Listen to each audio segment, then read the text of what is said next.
Bonjour et bienvenue à l'atelier. Aujourd'hui, je vais tenter de concevoir un support pour caméra. On me fait souvent la remarque là, lorsque j'enregistre mes capsules vidéo que ma caméra est toujours placée en haut et qu'on voit mal certains plans, ce qui est vrai. Par contre ici, je manque tellement d'espace que de travailler avec un trépied, c'est vraiment emmerdant. Alors j'ai eu l'idée d'utiliser, pour ceux là, qui écoutent mes vidéos, c'est un ancien support de caméra. Donc un support qui contenait en fait un boîtier dans lequel était placée là, une caméra de surveillance. Donc c'est de la récupération. Et j'avais converti le truc en espèce de support à souder. Donc je pouvais tenir des pièces là-dessus. Et je m'en servais à l'occasion pour souder, mais bon, j'ai refait d'autres trucs. Évidemment, c'est plus tellement utile. Je vais même fabriquer un contrepoids à l'arrière, toujours avec de la récupération. Une clé Allen qu'on n'a pas besoin de chercher tout bout de champ. Et cette clé-là, tout simplement se positionner ici. Et me permet de tourner ce truc-là pas mal dans toutes les directions finalement. Et ensuite, j'ai juste à resserrer et replacer ma clé pour le prochain usage. Alors, ce que je vais faire, c'est utiliser ce truc-là, donc, cette espèce de support pour fabriquer un support de caméra, mais évidemment, c'est encore un peu trop léger, puisque mon autre caméra là, est un peu plus lourde. Alors, j'ai été me chercher cette semaine chez un de mes fournisseurs une plaque de métal, et je vais installer le support sur cette plaque-là, de sorte à avoir là, un poids plus important. Donc, ça va être plus solide finalement. Alors, de la façon que je compte procéder, c'est de percer 4 trous dans cette plaque-là, de les fileter. Et j'ai récupéré dans un vieux coffret toujours de la vis de récupération, donc 4 vis de grandeur 1/4. Alors ça devrait suffire pour tenir le pied là, de mon support. Et dans la portion du haut, évidemment, la caméra doit tenir. Et actuellement, on a ici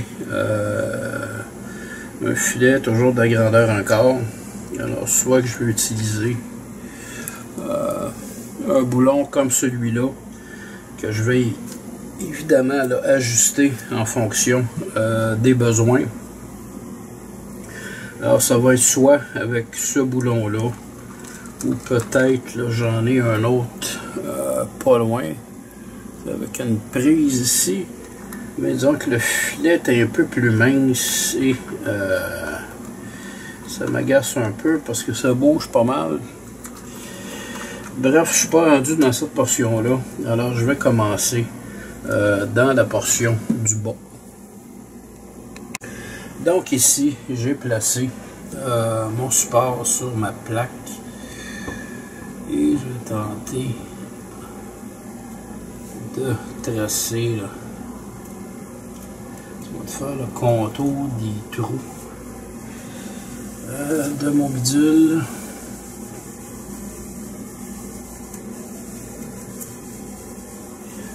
La main gauche, c'est pas évident.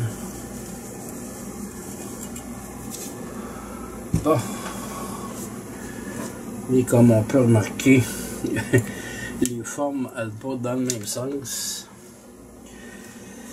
Alors je vais tracer une ligne horizontale et une ligne verticale dans le but d'aller chercher le centre, et je vais commencer à percer. Donc ici je suis prêt à débuter le perçage de mes trous. Donc je me suis fait des points là, de centrage pour essayer d'être au centre le plus possible. Alors on va débuter. Évidemment pour un filet 14 NC, je vais utiliser une mèche de grandeur 1364. Donc on y va tranquillement.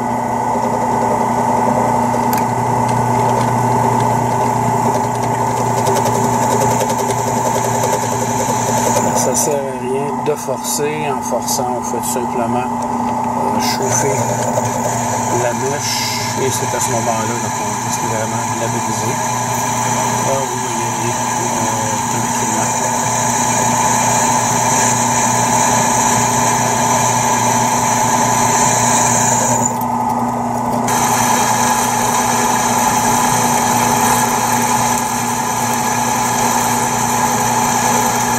Alors je vais compléter mes 3 autres trous et on se revoit un peu plus loin pour le filetage. Donc mes 4 trous sont percés et maintenant j'arrive à la phase filet. Donc ici un terreau de grandeur 1/4 NC, donc pour gros filet. Et je vais commencer à amorcer le début de mon trou. Donc au début, ça bouge tout le temps. Enlever mes mains de la caméra, ça va aider. Donc évidemment, au début, étant donné qu'il y a une forme conique, ça bouge un peu. Fait que c'est à ce moment-là qu'il est important de centrer le terreau. Donc, tranquillement, on va y mettre un peu de lubrification, ce qui va aider. Ce qui est important dans le taraudage, c'est d'y aller progressivement. Donc, on avance un demi-tour à un tour selon la rigidité là, du métal et on revient un peu par en arrière. Les filets sont maintenant complétés. Donc, on va visser le tout. Donc, 2, 3 et 4. Et je vais rajouter, question que ça ne se laque pas.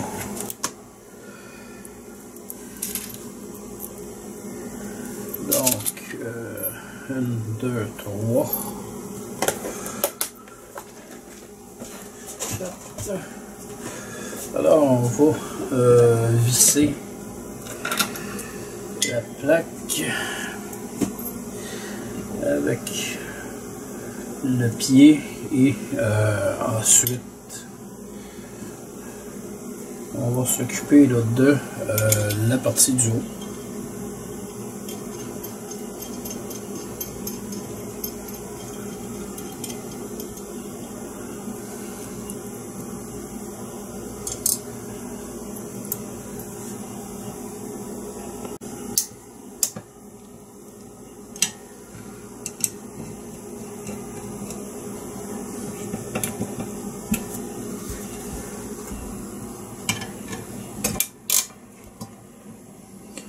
Ça va être très solide. Donc le contre-repos est excellent. Ouais, fait que reste maintenant à s'occuper de la partie du haut. Donc de fabriquer un truc qui va faire en sorte de tenir la caméra. Donc j'ai trouvé ici une vis qui est compatible. Tenter de barrer ça avec une e-clip. Trouver un petit tournevis 4 parts. C'est ça, pousser passer dessus. Alors, on a notre vis maintenant qui tourne. Et je vais placer, j'avais un morceau tantôt. Voilà, ah ok, ici. Que je défait d'un autre truc. Donc on va tenter de placer ça par-dessus. Alors ici, je viens d'installer la caméra et à l'aide de la clé Allen, simplement desserrer ici la vis arrière et on peut vraiment choisir maintenant l'angle dans lequel je veux placer la caméra. Alors c'est un support en fait qui coûte pas cher et ben franchement dans les dernières années j'en ai acheté dans des grandes surfaces spécialisées en photographie et le hic c'est que les supports ne durent pas après un certain temps. Le plastique brise en 1001 morceaux. Alors celui-ci va faire le travail pendant très longtemps. Alors, ça va être très agréable là, vraiment de travailler avec un support comme celui-ci. En espérant que vous avez aimé la vidéo, moi j'aime bien mon support et je vous dis merci et à la prochaine.